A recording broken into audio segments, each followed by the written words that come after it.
وأحسن منك لم تر قط عيني وأجمل منك لم تلد النساء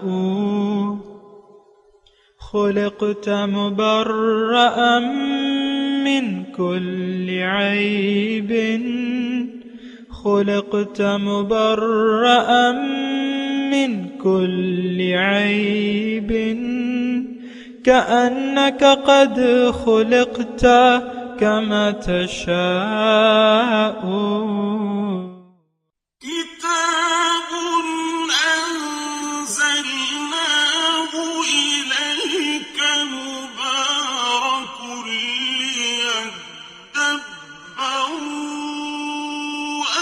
آياته وليتذكر أولو الألباب۔ یہ کتاب برکت والی ہے جسے ہم نے آپ کی طرف نازل فرمایا ہے تاکہ دانش مند لوگ اس کی آیتوں میں غور و فکر کریں اور نصیحت حاصل کریں۔ اللہم صلی علی سیدنا محمد وعلی آل سیدنا محمد بعدد کل ذرۃ مئۃ الف الف مرۃ۔ سامعین و ناظرین اکرام، السلام علیکم ورحمۃ اللہ وبرکاتہ۔ اس کے ساتھ ہی سامعین اکرام آج کے درس کا آغاز کرتے ہیں۔ سب سے پہلے گزشتہ سبق کی دہرائی ہوگی۔ وعلى الثلاثة الذين خلفوا حتى إذا ضاقت عليهم الأرض بما رحبت وضاقت عليهم أنفسهم وظنوا أن لا ملجأ من الله إلا إليه ثم تاب عليهم ليتوبوا إن الله هو التواب الرحيم۔ اور ان تین شخصوں پر بھی نظر رحمت فرما دی جن کے فیصلے کو مؤخر کیا گیا تھا، یہاں تک کہ جب زمین باوجود کشادگی کے ان پر تنگ ہو گئی اور خود ان کی جانیں بھی ان پر دوبھر ہو گئیں، اور انہیں یقین ہو گیا کہ اللہ کے عذاب سے پناہ کا کوئی ٹھکانہ نہیں بجز اس کی طرف رجوع کے، تب اللہ ان پر لطف و کرم سے مائل ہوا تاکہ وہ بھی توبہ اور رجوع پر قائم رہیں۔ بے شک اللہ ہی بڑا توبہ قبول فرمانے والا نہایت مہربان ہے۔ سامعین اکرام، آیت نمبر 119 سورہ توبہ سے آج کا درس شروع ہو رہا ہے۔ یا ایھا الذین آمنوا اتقوا اللہ وکونوا مع الصادقین، اے ایمان والو اللہ کا تقوی اختیار کر لو اور سچوں کے ساتھ ہو جاؤ، سچوں کی معیت اختیار کر لو۔ اللہ سامعین کرام، بات یہ ہے کہ یہ آیت اگر آپ اس کو غور سے پڑھیں تو اس میں ایمان والوں کے لیے ایک نصیحت ہے، ایک تو تقوی کی نصیحت ہے اور دوسرے سچوں کی معیت اختیار کرنے کی ضرورت ہے۔ سامعین اکرام، یہ آپ کو میں کہتا رہتا ہوں کہ میں اور آپ جس ماحول میں رہ رہے ہیں یہ ایک تاریکی کا ماحول ہے، دور جاہلیت اگر اسے آپ کہہ لیں تو غیر مناسب نہ ہوگا۔ یعنی جو دین کا بنیادی تصور ہے، جو بنیادی خیال ہے کہ مسلمانوں کی ایک جماعت ہوگی، اس کا ایک امیر ہوگا اور اس کی لوگ اطاعت کریں گے، جیسے کہ میں آپ کو اس آیت کا حوالہ دوں کہ یا ایھا الذین آمنوا اطیعوا اللہ و اطیعوا الرسول و اولی الامر منکم، اے ایمان والو اللہ کی اطاعت کرو، اس کے رسول کی اطاعت کرو، اور جو تم میں صاحب اختیار ہو، اولی الامر ہوں، جو فیصلے کے لوگ ہوں تو ان کی اطاعت کرو۔ ایک حضرت عمر رضی اللہ تعالیٰ عنہ کا ایک قول ہے کہ اسلام جماعت کے بغیر نہیں ہو سکتا. لا اسلام الا بالجماع ولا جماعت الا بالامیر، اور جماعت امیر کے بغیر نہیں ہو سکتی. ولا امیر الا بالطاعہ، اور امیر اطاعت کے بغیر نہیں ہو سکتا. یہ صرف حضرت عمر کا قول نہیں ہے سامعین اکرام. اللہ تعالیٰ واحد ہے، لا شریک ہے. وہ مسلمانوں کی جماعت کو ایک دیکھنا چاہتا ہے. وَاعْتَصِمُوا بِحَبْلِ اللَّهِ جَمِيعًا، اکٹھے ہو کے اللہ کی رسی کو مضبوطی سے تھام لو. آپ اس آیت پہ غور تو کریں نا ذرا. یہ ہم قرآن کی تلاوت، ترجمہ، تفسیر پڑھ تو رہے، لیکن یہ ایک روایتی باتیں نہیں ہو رہی سامعین کرام. ہم روح قرآن کو سمجھنے کی کوشش کرتے ہیں. روح قرآن کیا ہے؟ روح قرآن یہ اللہ تعالیٰ کی بنیادی مشیت کیا ہے، چاہتا کیا ہے، اللہ تعالیٰ کی رضا کیا ہے. دیکھیں حضور صلی اللہ علیہ وسلم اپنے وقت میں واحد امیر تھے. حضرت ابوبکر صدیق رضی اللہ تعالیٰ عنہ اپنے وقت میں، اپنے دور خلافت میں واحد امیر المومنین تھے.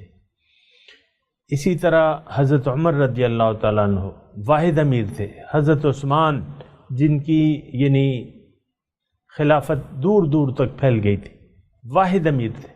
مسلمان ایک جماعت تھے. حضرت علی رضی اللہ تعالیٰ عنہ. اسی طرح جو بادشاہان گزرے ہیں، بنو امیہ یا بنو عباس، یہ سارے مطلب بادشاہ بھی تھے. وہ ایک بادشاہ ہوتا تھا، ایک امیر ہوتا تھا.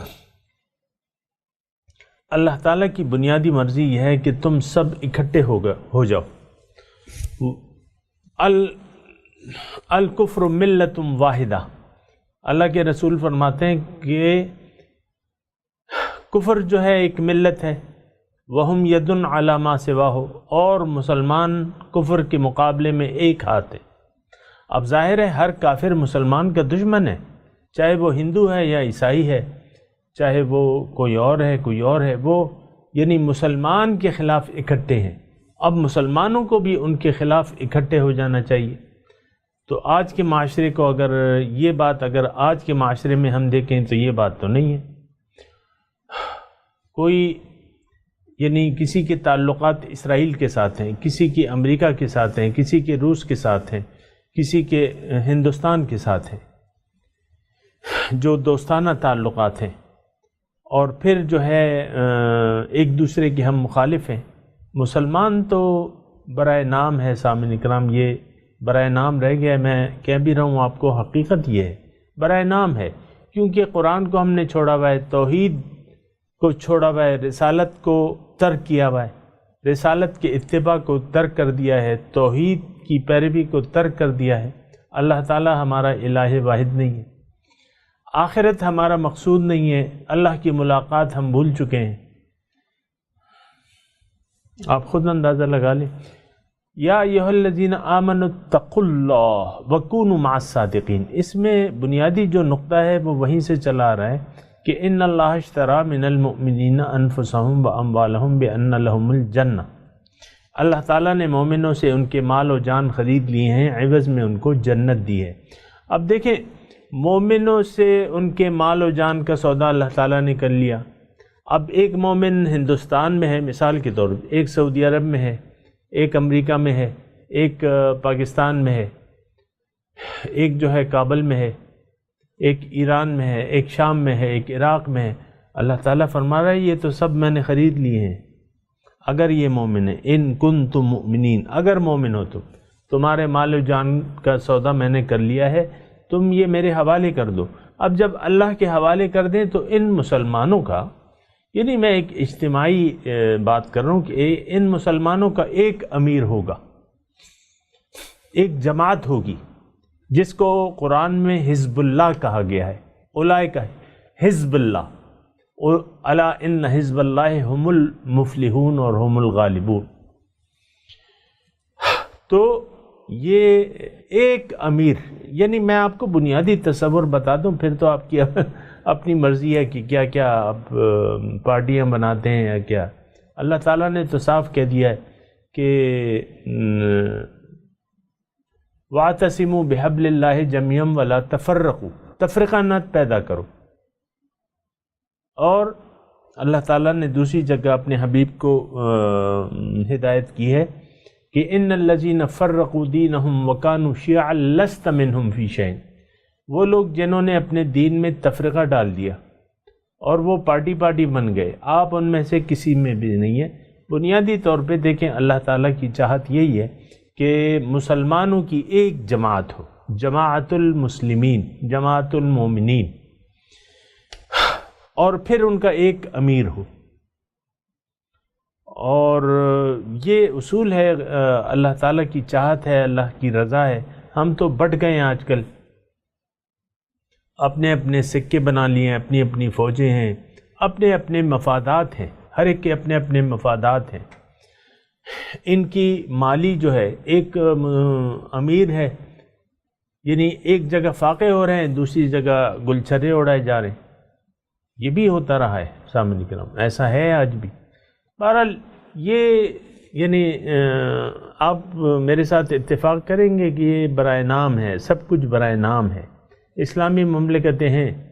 اور وہ حضور صلی اللہ علیہ وسلم کی حدیث میں آپ کو ضرور یاد دلاؤں گا کہ مسلمانوں پہ ایک زمانہ ایسا آئے گا کہ ان پہ دیگر اقوام ایسے حملے کریں گی، ایسے ان پہ قابو پانے کی کوشش کریں گی جیسے کہ ایک دعوت ہے اور دسترخوان بچھا ہوا ہے، بھوکوں کی ایک ٹولی آتی ہے اور اس پر کھانا کھاتی ہے، جبڑتی ہے، پھر وہ اٹھتی ہے تو دوسری ٹولی آتی ہے، پھر تو تمہاری حالت پھر یعنی اتنے کمزور ہوگے تم کہ دیگر اقوام تم پہ حملے کریں گی اور تم پر قابو پائیں گی۔ تو صحابہ نے پھر پوچھا کہ حضور اس دن وَمِن قِلَّتِنَا يَوْمَئِذٍ یا رسول اللہ، حضور یہ حالت ہوگی ہماری کہ دشمن ہم پہ مختلف دشمن یکے بعد دیگرے ہم پہ حملے کریں گے تو ہم اس وقت قلت میں ہوں گے، تھوڑے ہوں گے تعداد میں۔ حضور نے فرمایا نہیں، تم بہت ہوگے، بہت ہوگے، لیکن تمہارے دلوں میں وہن آ جائے گا۔ وہن کہتے ہیں کمزوری کو۔ اب یہ الفاظ تھوڑے سے وضاحت طلب تھے، تو صحابہ نے پوچھا پھر کہ ومل وہن یا رسول اللہ، وہن یعنی اس کی علامت کیا ہے، یہ کیا چیز ہے؟ تو حضور صلی اللہ علیہ وسلم فرمایا کہ حب الدنیا و مخافت الموت، دنیا کی محبت اور موت کا ڈر۔ تو سامعین کرام دیکھ لیں، آج اگر دنیا کی محبت نہیں ہے تو مجھے بتا دیں، مسلمان من حیث القوم جو حکومتیں ہیں سب پیسے کے پیچھے دوڑ رہی ہیں نا، اور پھر موت کا خوف جو ہے یہ۔ بہرحال یہ جو آیت میں آج پڑھ رہا ہوں، اتقوا اللہ وکونوا مع الصادقین، سچوں کی معیت اختیار کر لو، یعنی جماعت سے جڑ جاؤ۔ جماعت حق ہے اور ایک ہونی چاہیے وہ، اور وہ سچے ہوں گے۔ مسلمانوں کے جو امیر ہوگا وہ سچا ہوگا، وہ جھوٹا نہیں ہوگا۔ تو ان جماعت کے ساتھ جڑ جانا چاہیے، کونوا مع الصادقین۔ اب یہ آیت وہاں کے شان نزول کے حساب سے آپ تناظر میں دیکھیں، مدینے میں مختلف ایمان یعنی جو مومنین تھے ان کی کیٹیگریاں مختلف تھیں، جو کلمہ گو تھے ان میں سے بعض منافق تھے۔ اب آپ دیکھیں غزوہ تبوک کی بات کو لے لیں کہ اس میں منافق غزوے کو بھی جا رہے ہیں، کچھ منافقوں نے جانا پسند نہیں کیا اور حضور صلی اللہ علیہ وسلم کے آ کے انہوں نے چھٹی لیتے رہے کہ مجھے یہ عذر ہے، یہ عذر ہے، حضور دیتے رہے۔ تو یہ اللہ تعالیٰ یعنی وہاں مختلف مومنوں میں بھی پھر دو طبقے تھے، پھر ان میں بھی بعض جو ہے یعنی جو مخلص تھے ان میں بھی یعنی طبقات تھے۔ تو یہاں اللہ تعالیٰ فرما رہا ہے کہ دیکھو اللہ کی شان کا خیال رکھو، اتقوا اللہ۔ اللہ تعالیٰ سامعین کرام، جب ایک تو یہ تصور جو ہے یہ ہمارا نہیں ہے کہ اللہ تعالیٰ حاضر و ناظر ہے، حاضر ہے اور ناظر ہے، دیکھ رہا ہے، ہمارے ساتھ ہے۔ وَهُوَ مَعَكُمْ أَيْنَمَا كُنْتُمْ، قرآن کی آیت ہے کہ وہ تمہارے ساتھ ہے جہاں بھی تم ہو۔ تو یہ تصور نہیں ہے، اللہ تعالیٰ کی معیت کا احساس نہیں ہے، تو وہ احساس پیدا کب ہوگا؟ جب آپ سچوں کی معیت اختیار کر لیں گے۔ جب اللہ والوں کے ساتھ آپ ہو جائیں گے، مل جائیں گے ان کے ساتھ جو سچے لوگ ہیں، تو پھر آپ کو اللہ تعالیٰ کی معیت کا احساس ہونے لگے گا، کیونکہ ان کی صحبت آپ پہ اثر ڈالے گی۔ یہ ایک آپ کو میں اس میں ایک اور نقطہ نکال کے بتا رہا ہوں، کونوا مع الصادقین، اتقوا اللہ، اللہ سے ڈرو، اللہ کے وجود کا احساس کرو، اور اس کے لیے کیا ہونا چاہیے؟ کونوا مع الصادقین، سچوں کی معیت اختیار کر لو، کونوا مع الصادقین۔ سامعین کرام، دوبارہ یہ آیت پڑھیں اور اس پہ غور کریں، یا ایھا الذین آمنوا، اے ایمان والے۔ اب ایمان والے، ظاہر ہے کہ یہ تو ایمان والا تو متقی ہوتا ہے، لیکن نہیں، اللہ تعالیٰ دوبارہ انہیں تاکید کر رہا ہے کہ تم حقیقی تقوی اختیار کر لو۔ ایمان کا یعنی مومنانہ کلمہ تو تم نے پڑھ لیا ہے، اب تم ایسا کرو کہ تمہیں اللہ کا تقوی اختیار کر لینا چاہیے، کیونکہ تقوی جو ہے باعث نجات ہے۔ اللہ تعالیٰ جو ہے یعنی اعدت للمتقین ہے۔ جنت میں کون لوگ جائیں گے؟ سامنے کرام، یہ تصور بھی ذرا اپنے ذہن سے کھرچ دیں کہ میں کلمہ پڑھ کے، محض کلمہ پڑھ کے میں جنت میں چلا جاؤں گا، ایسا نہیں۔ تقوی ضروری ہے، کیونکہ جنت جو ہے اللہ تعالیٰ فرما رہے ہیں اعدت للمتقین، وَسَارِعُوا إِلَى مَغْفِرَةٍ مِّن رَّبِّكُمْ وَجَنَّةٍ عَرْضُهَا كَعَرْضِ السَّمَاءِ وَالْأَرْضِ اعدت للمتقین۔ جلدی کرو، ساریو، جلدی کرو اس جنت کی طرف جس کا عرض جو ہے وہ آسمانوں اور زمین کے برابر ہے، اعدت للمتقین، متقین کے لیے تیار۔ اب یہ ساریو، اس کی میں زیادہ تفصیل میں نہیں جاتا، ساریو جلدی کرو مطلب تم نیکیوں میں جلدی کرو۔ بادروا بالاعمال الصالح، حدیث کا ایک جملہ میں نے آپ کو سنایا کہ جلدی کرو، اعمال صالحہ میں جلدی کرو۔ یہاں اللہ تعالیٰ فرما رہے کہ اتقوا اللہ، اللہ سے ڈرو، یعنی اللہ تعالیٰ کا وہ مقام۔ سامعین کرام، یہ ایک ایسی بات ہے، ایک ایسی بات ہے کہ اس پہ بہت زیادہ غور کرنے کی ضرورت ہے۔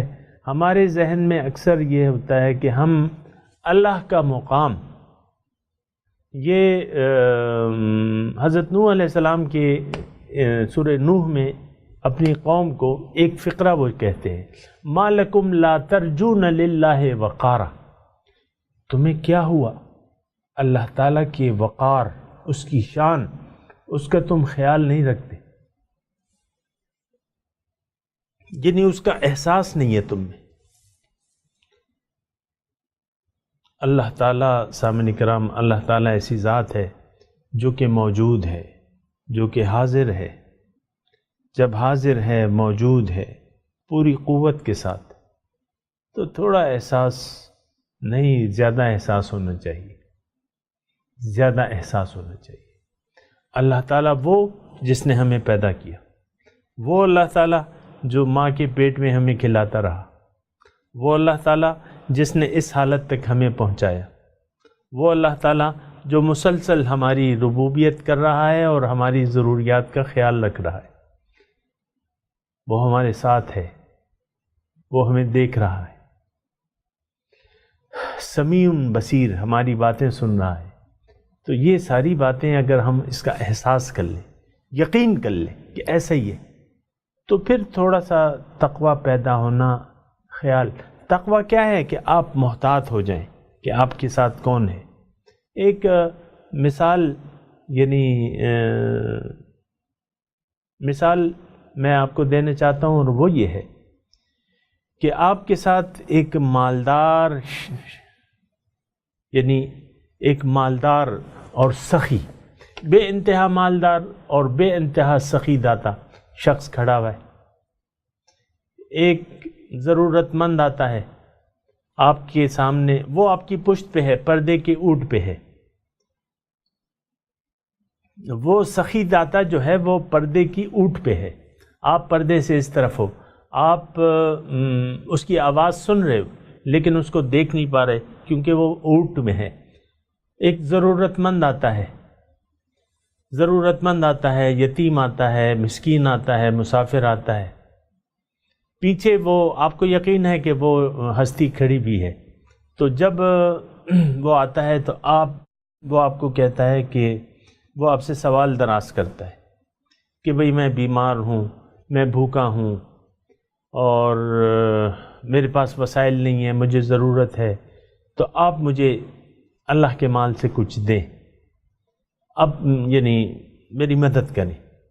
پیچھے سے وہ شخص جو پیچھے کھڑا ہوا ہے اونٹ میں، جو آپ سن سکتے ہیں اور دیکھ نہیں سکتے، لیکن وہ آپ کو آواز، آپ کا یقین ہے کہ ہاں وہ کھڑا ہوا ہے اور وہ بہت زیادہ سخی ہے اور سب کچھ آپ کو، جو مال آپ کے پاس ہے وہ اسی کا دیا ہوا ہے، مثال کے طور پہ وہ آپ کو پیچھے سے آواز لگاتا ہے کہ دے دو اسے، اس کی ضرورت پورا کرو، تو آپ یعنی اس حالت میں آپ مجھے سچی سچی بتائیں کہ کیا اس ضرورت مند کی حاجت آپ پورا نہیں کریں گے؟ آپ اس مسکین کی مدد نہیں کریں گے؟ آپ اس بھوکے کو کھانا نہیں کھلائیں گے؟ آپ یتیم کو مالا مال نہیں کر دیں گے؟ کیونکہ وہ حکم دے رہا ہے آپ کو دو۔ تو بس یہ سامعین اکرام آپ کے سامنے میں نے ایک چھوٹا سا نقطہ پیش کیا ہے، یہ ساری بات جو ہے یقین کی ہے۔ اب جو بخل اور کنجوسی ہے یہ کیوں ہوتی ہے؟ کہ ہمارا یقین نہیں ہے، یقین نہیں ہے۔ اللہ کی راہ میں ہم خرچ کرتے ہوئے مرتے ہیں، اللہ پہ یقین نہیں ہے۔ حضور صلی اللہ علیہ وسلم نے قسم کھائی ہے کہ اللہ کی راہ میں خرچ کرنے سے مال کم نہیں ہوتا۔ اللہ کے رسول ہیں جناب، کوئی معمولی ہستی نہیں ہے، قسم کھا رہے کہ دینے سے مال نہیں کم ہوتا، دو، اللہ بھی کہہ رہا ہے دو، اور ہماری کیا حالت ہے؟ نہیں، ہم نہیں دیتے، نہیں دیتے مطلب یہ منہ سے تو نہیں کہتے، کہتے ہیں میرے پاس تو مال پھر ختم ہو جائے گا، میں ساری زیور بیچ دوں گا، یا جو رکھے ہیں میرے پاس یہ سارے پیسے خرچ ہو جائیں گے، پھر میں کیا کروں گا؟ یہ سوچتے ہیں۔ اس کی وجہ کیا ہے؟ وہ یقین نہیں ہے۔ یہاں اللہ تعالیٰ فرما رہا ہے اتقوا اللہ، اللہ کا تقوی اختیار کرو، اللہ کی شان کا خیال رکھو، پھر اس کی نعمتوں کا احساس کرو، پھر اس کی سخی ہونے کا یقین کر لو، اور اپنے تمام کاموں میں اس کا خیال، اس کو حاضر ناظر جانو۔ سامعین اکرام، یہ جو خرابیاں پیدا ہوتی ہیں تو یہ اسی لیے کہ ہمیں اللہ کے وجود کا احساس نہیں ہے، گناہ کرتے ہیں اور دھڑلے سے کرتے جاتے ہیں، اور آپ یعنی بہت اچھی طرح یہ کیفیت دیکھ سکتے ہیں آج، یعنی اللہ تعالیٰ کے احکامات کو ہم خاطر میں نہیں لاتے، اللہ کے رسول کے احکامات کو، اللہ تعالیٰ کے احکامات کو خاطر میں نہیں لاتے۔ مثال کے طور پہ میں آپ کو کہتا ہوں، یعنی یہ ٹارگٹ نہیں ہے میرا کہ میں، لیکن مثال سمجھانے کے لیے ہوتی ہے۔ عورتیں ہیں، اللہ تعالیٰ نے پردے کی تاکید کی ہے، غض بصر کی تاکید کی ہے، پردے کی تاکید کی ہے، اس کی حدود متعین ہے۔ آپ دیکھیں کہ کس طرح خواتین اپنے آپ کو بے لباس کرنا پسند کرتی ہیں، اپنے آپ کو دکھانا پسند کرتی ہیں، ٹائٹ کپڑے پہنتی ہیں اور اپنے جسمانی اعضاء کو دکھانا، پہننے میں فخر محسوس کرتی ہیں۔ ہو رہا ہے، یہ آج کل ہو نہیں رہا۔ اس کا یعنی یہ سب کچھ کیا ہے؟ یہ ایک میں مثال کے دے رہا ہوں، یہ تو آپ سارا معاشرہ دیکھ لیں، رشوت ہے، کرپشن ہے، پرائے مال ہڑپ کرنا ہے، پھر ظلم ہے، زیادتی ہے، اور یہ ساری چیزیں ہیں، ایک خرابی تھوڑی ہے۔ اور ان خرابیوں کی ساری بنیاد یہ ہے کہ اللہ تعالیٰ کو ہم نے بھلا دیا ہے، اس کے وجود کا احساس نہیں ہے۔ خوف خدا، ہم کہتے ہیں نا خوف خدا نہیں ہے، تو خوف خدا آپ اللہ تعالیٰ کو حاضر ناظر جانیں گے، یقین کریں گے، تو پھر کچھ خوف کی کیفیت پیدا ہوگی۔ جب آپ کا یہ یقین نہیں ہے کہ اللہ تعالیٰ حاضر ہے، ناظر ہے، میری باتیں سن رہا ہے، میرے کام دیکھ رہا ہے، تو پھر تو ایک خوف کی کیفیت ہوگی سامنے نکل۔ تو تقوی مطالبہ کیا ہے؟ تقوی کا ہے۔ طریقہ کار اس کا کیا ہے؟ کونوا مع الصادقین، سچوں کی معیت اختیار کر لو۔ اس آیت کے سامنے کرام بہت سے یعنی پہلو ہیں۔ ایک پہلو میں نے آپ کو پہلے بتا دیا، ایک اب بتا رہا ہوں آپ کو۔ سچوں کی معیت اختیار کر لو۔ اب سچے کون ہیں؟ اللہ والے جو ہیں، اللہ والے جن کے دل جو ہیں وہ جنہوں نے اپنے تزکیہ نفس کیا ہوا ہے، جو اللہ تعالیٰ کے خلیفہ ہیں، خلیفۃ اللہ، انی جاعل فی الارض خلیفہ، پھر وہ خلیفۃ الرسول بھی ہیں، رسول کے راستے پر چل رہے ہیں، رسول کا نمونہ آپ کے سامنے پیش کر رہے ہیں۔ کونوا مع الصادقین، ان کی معیت اختیار کر لو، ان کی صحبت میں بیٹھو، ان کی بات سنو اور مانو، تو تم میں صفت تقوی پیدا ہو جائے گی، تم میں خوف خدا پیدا ہو جائے گا۔ اتقوا اللہ، مطالبہ کیا ہے؟ تقوی۔ طریقہ کیا ہے؟ کونوا مع الصادقین، کونوا مع الصادقین، سچوں کے ساتھ مل جاؤ، ان کی معیت اختیار کر لو، ان کی صحبت اختیار کر لو، تو اللہ والوں کی صحبت تمہیں اللہ والا بنا دے گی، باطل سے تمہیں بے نیاز کر دے گی، حق کا احساس پیدا ہو جائے گا۔ ظاہر ہے سامعین کرام صحبت کا تو اثر ہوتا ہے۔ تو بہرحال یہ تھوڑا سا سبق تھا۔ سامعین کرام میں تلاوت کرتا ہوں، آپ میرے ساتھ دہرائیے۔ اعوذ باللہ من الشیطان الرجیم، بسم اللہ الرحمن الرحیم، یا ایہا الذین آمنوا اتقوا اللہ وکونوا مع الصادقین۔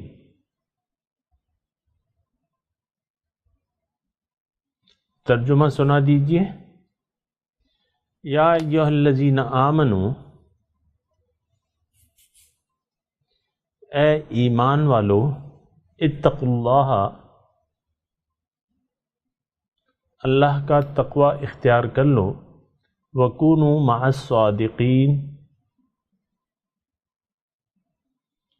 اور سچوں کی معیت اختیار کر لو، سچوں کے ساتھ رہو، یا ان کی معیت اختیار کر لو، ان کی صحبت اختیار کر لو، تو تم میں صفت تقوی پیدا ہو جائے گی۔ سامعین کرام، اب ان آیات کی تلاوت اور انگلش ترجمہ سنتے ہیں۔ يا أيها الذين آمنوا اتقوا الله وكونوا مع الصادقين. O you who believe, be conscious of God and be with the sincere. اس کے ساتھ ہی آج کے درس کا وقت اختتام کو پہنچا۔ اگلے درس میں انشاءاللہ ملاقات ہوگی۔ وآخر دعوانا ان الحمد للہ رب العالمین، والسلام علیکم ورحمۃ اللہ وبرکاتہ۔